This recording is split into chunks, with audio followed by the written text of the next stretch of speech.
Water jugs are carried, carted, and pushed around Mykolaiv.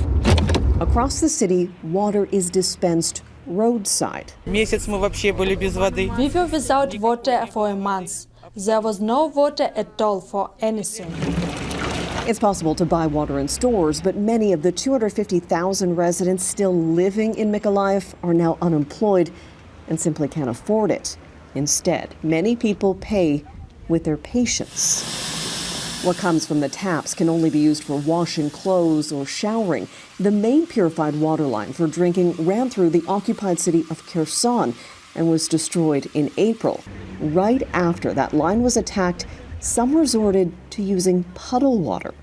This young mother says given everything people are currently living with, lining up for drinking water trucked in from Odessa is not the greatest challenge she faces. What is the hardest thing she's dealing with?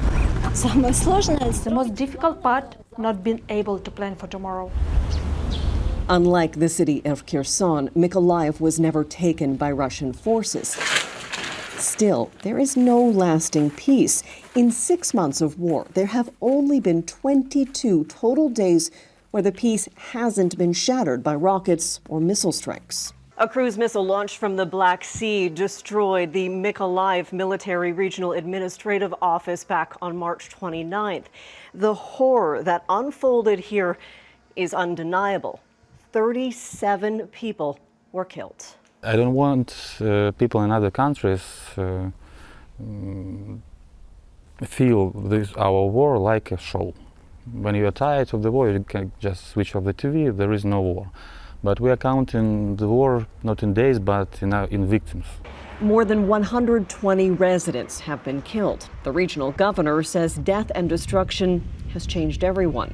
People are afraid and trust has been eroded. Our small crew was granted special permits to report in Mykolaiv, but residents called police to voice suspicion anyway, concerned we might be Russian spies. People are afraid. But 15 minutes after the shelling, children are playing 20 meters away from the corpse. I saw this personally. The city went into lockdown recently so police and soldiers could flush out any potential Russian informers, and it may not be the last time.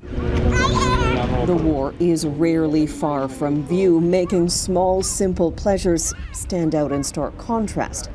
Uncertainty itself, one of the only constants in daily life.